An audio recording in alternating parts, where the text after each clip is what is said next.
brought to you by Silver Pumps.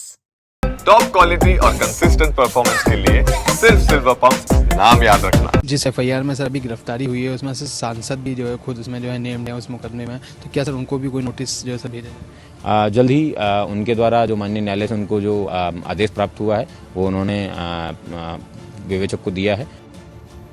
संभल में जामा मस्जिद के सदर जफर अली की गिरफ्तारी के बाद संभल पुलिस लगातार हाई अलर्ट पर है। इतना ही नहीं, पुलिस ने सपा सांसद जियाउर रहमान बर्ग के इलाके में फ्लैग मार्च किया।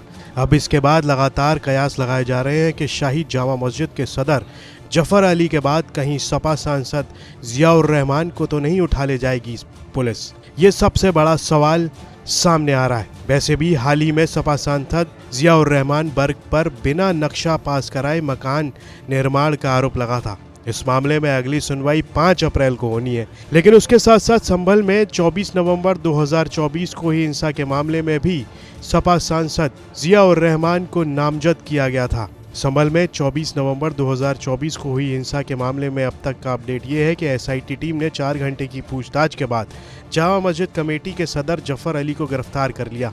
जिसके बाद एक सवाल सभी के दिमाग में घूम रहा है, वो ये कि संभल हिंसा के दर्ज जिन मुकदमों में सपा सांसद जियाउर रहमान बर्ग और विधायक पुत्र सोहेल इकबाल को नामजद किया गया था, तो अब इस मुकदमे में आगे क्या होगा? उस मुकदमे में जफर अली की गिरफ्तारी पहली और हिंसा से जुड़ी अभी तक की सबसे बड़ी गिरफ्तारी हुई है। जामा मस्जिद कमेटी के सदर जफर अली से 4 घंटे की पूछताछ के बाद एसआईटी ने कौन से तथ्यों के आधार पर गिरफ्तारी की है, इस बारे में एसपी के बिश्नोई ने यूपी तक से बातचीत के दौरान जानकारी दी। जामा मस्जिद के सदर जफर अली की गिरफ्तारी पर संभल एसपी के बिश्नोई ने कहा, 19 नवंबर को पहले सर्वे के दौरान जफर अली के द्वारा काफी भीड़ सर्वे वाली शाम को इकट्ठा की गई थी और सर्वे में काफी रुकावट डाली गई थी, जिसके बाद सर्वे को टाल दिया गया था।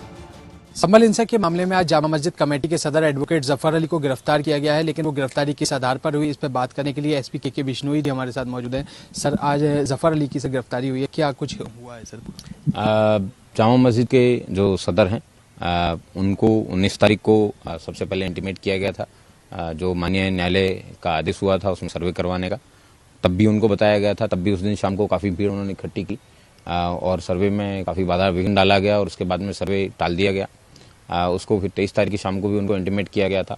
उसके बाद उनका कंडक्ट वो सर्विलांस के विभिन्न माध्यमों से वेरीफाई पुलिस के द्वारा किया गया और एविडेंस के आधार पे पुलिस के द्वारा उनको आज कल देर रात्रि भी पूछताछ की गई थी।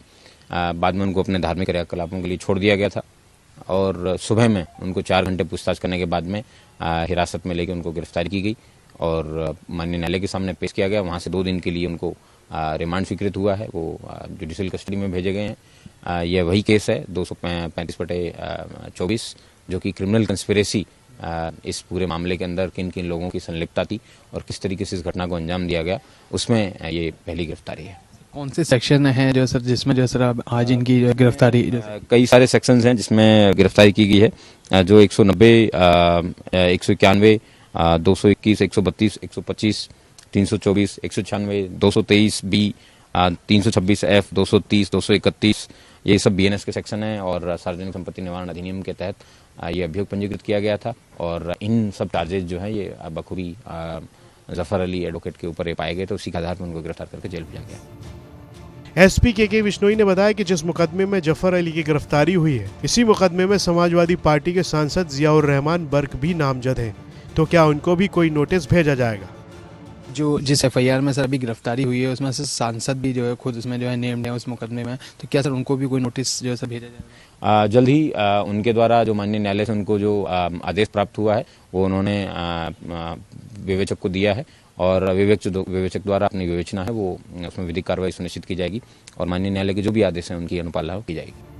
संभल में हालातों को सामान्य बनाए रखने के लिए एडिशनल एसपी श्रीश चंद और सीओ अनुज चौधरी जफर अली की गिरफ्तारी के बाद से तीसरा बड़ा फ्लैग मार्च कर चुके हैं। इस दौरान भारी पुलिस फोर्स देखी गई। ईद आने में कुछ ही दिन बचे हैं। ईद के त्योहार को देखते हुए पुलिस संवेदनशीलता के माहौल के बीच फ्लैग मार्च करके सतर्कता बरत रही है। जफर अली की गिरफ्तारी को लेकर सोशल मीडिया पर भड़काऊ पोस्ट को लेकर भी पुलिस की पैनी नजर है। साथ ही संभल से जुड़ी लगातार अफवाहों को भी दूर करने में पुलिस पूरी मुस्तैदी दिखा रही है। संभल से अभिनव माथुर की रिपोर्ट, यूपी तक।